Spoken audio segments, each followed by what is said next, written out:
kind of scary that we still see these ideas today. And I think a lot of Christians sometimes are surprised when they first hear that, oh, wait a minute, we're most like the Pharisees, which we don't like very much. Right, because always, I mean, you can say anybody on the street who has any little bit of Bible familiarity, they're going to know that Pharisee is a pejorative term, right? Like it's not like something you call somebody when you want to be nice. Right. Like, happy birthday, Pharisee. Right. You know? Oh, thanks.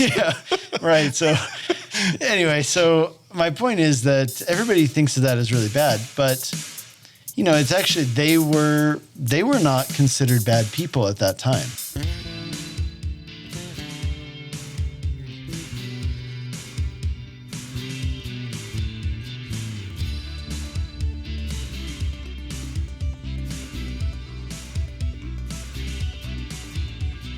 Hey, welcome to Whitefields Community Church Sermon Extra, where we dig a little deeper into this week's sermon, and we tackle questions that people might have and talk a little deeper into the concepts that were talked about in the this week's sermon, which we're going through a sermon series entitled Behold Your King. We're moving through the book of Matthew. Currently, we're in Matthew chapter 16, verses 1 through 12, where Pastor Nick here talked about a sermon entitled Leaven of the Pharisees and Sadducees. And so, by the way, my name is Jason, and this is Pastor Nick, and he is the lead pastor of Whitefields Community Church. And so, while we're discussing this, hey, if you like what we're saying, if you like this presentation, definitely hit that, smash that like button, hit that subscribe button, and leave a comment. Ask us further questions on this topic. But the topic today was really that you discussed was the idea that there are two ditches on either side of the road, and there's these two concepts, and one being the Pharisees, one being the Sadducees, and their belief systems and their philosophies, and how they can be hazards along the way. And so I think the first question, though, being in the passage, that before we get to that, is they talk about they want Jesus to do a sign from heaven.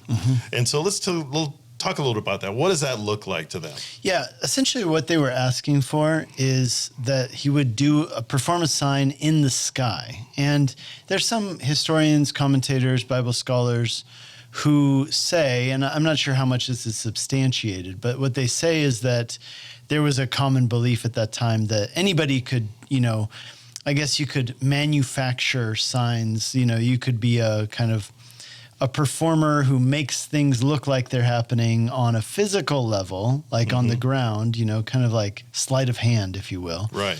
Or, but they said only God can make a sign in the sky. And so what they're asking Jesus for, they said, okay, yeah, you've done all these healings, you've created all this miracles that you've done, but why don't you show us something in the sky, and then we'll believe in you. But I mean, the point was the same, that they're demanding that Jesus do what they want him to do, and they're dismissing what he has done, which are legitimate and numerous signs of his identity.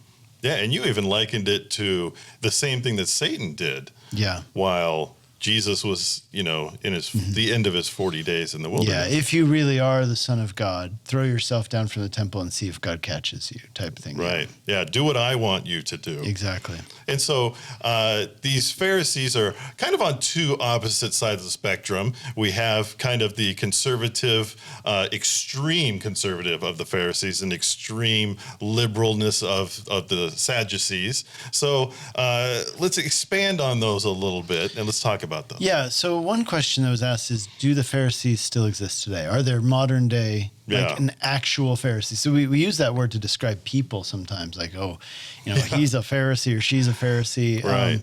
But the question is, are these groups still around? The answer to that is no, they're not. The Sadducees have not been around, of course, since 70 AD when the temple was destroyed, because part of the whole point of the Sadducees, they were a political entity, but they were also priestly they were a priestly group that controlled the temple. So with the destruction of the temple, clearly they ceased to exist, at least in that capacity. And the Pharisaical movement, it was really a populist movement, popular religious movement, and it also died out with time. But I would say what's interesting is that you can actually see these two movements in Judaism today.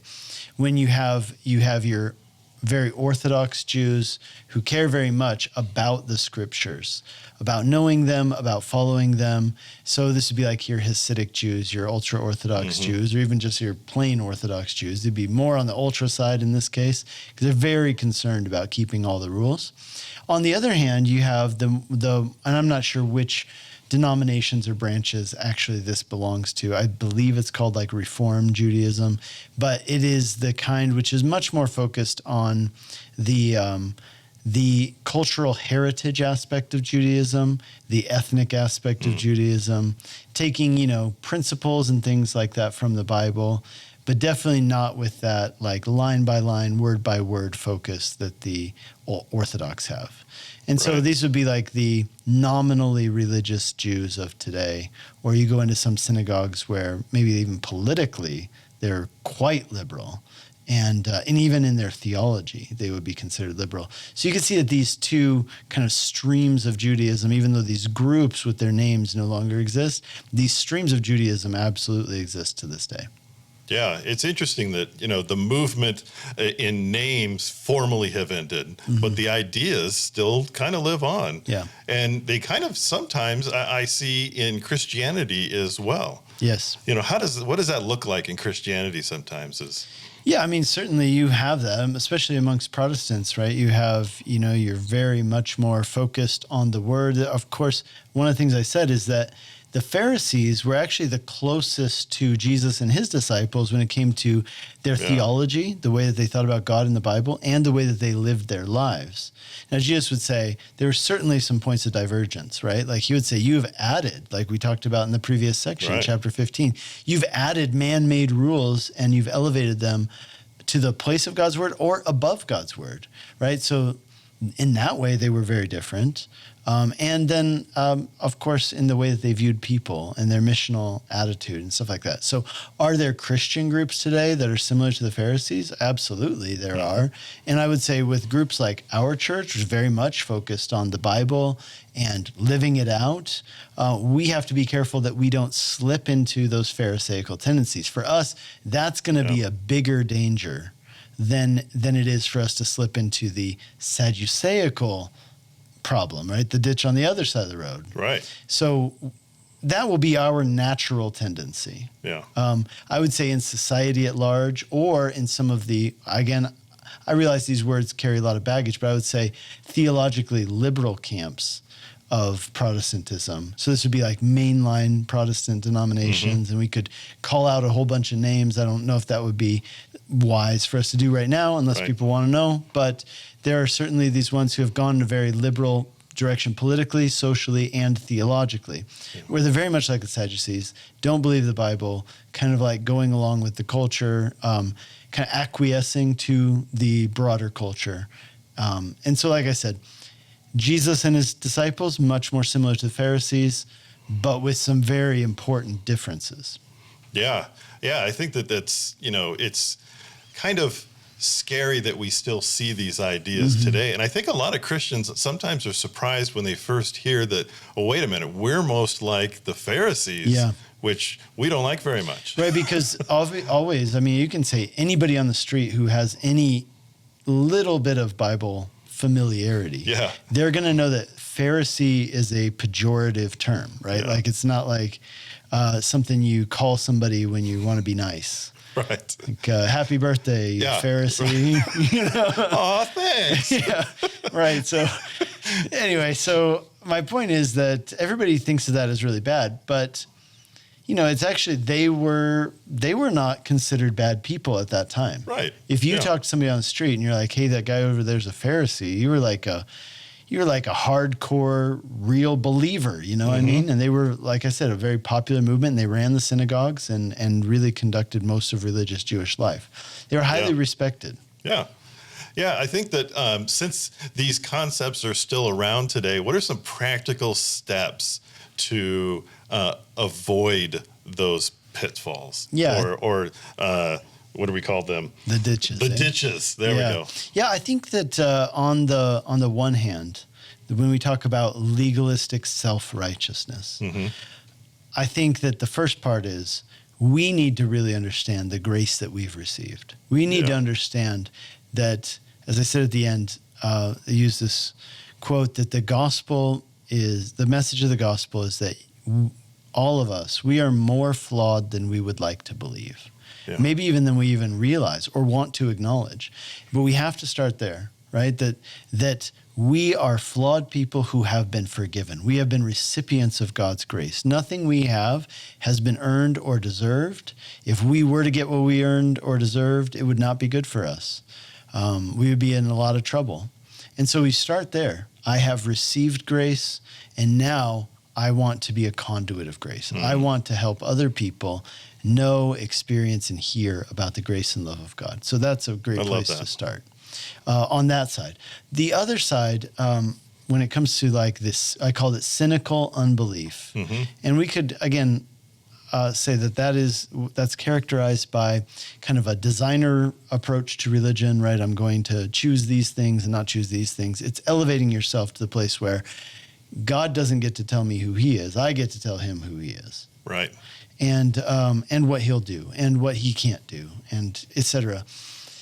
Yeah, I think that with that, you really need to take a position of humility, right? Like if God is in heaven, like there's a verse, right?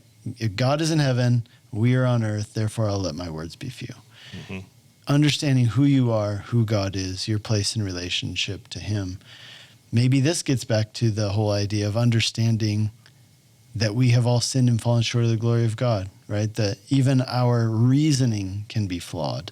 And so therefore, it's super important that we humble ourselves before God and take a receptive position to him.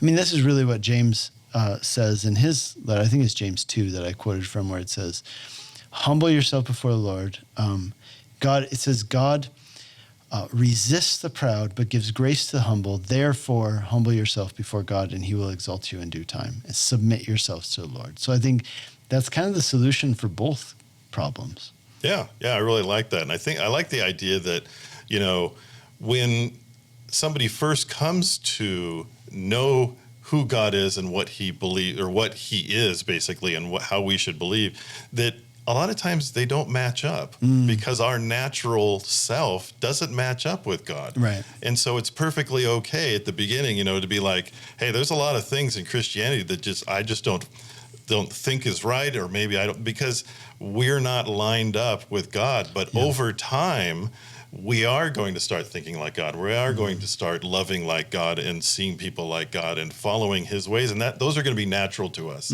But at the beginning, you're right. There's just a lot of incompatibility because we're not compatible with the holy God. We are a sinful people, that are trying to have our hearts changed. And there's really are a lot of things that we see in the Bible, a lot of beliefs from a lot of people, groups that don't exist anymore, but those concepts and those ideas are still prevalent in our society today. So thanks, Nick, for talking to us about that. Hey, and if you like what you hear, make sure you smash that like button, hit that subscribe button, leave us a comment. We'd love to hear what you had to say about it. And join us next week for another edition of our Sermon Extra here at Whitefields Community Church here in Longmont, Colorado. Have a great day.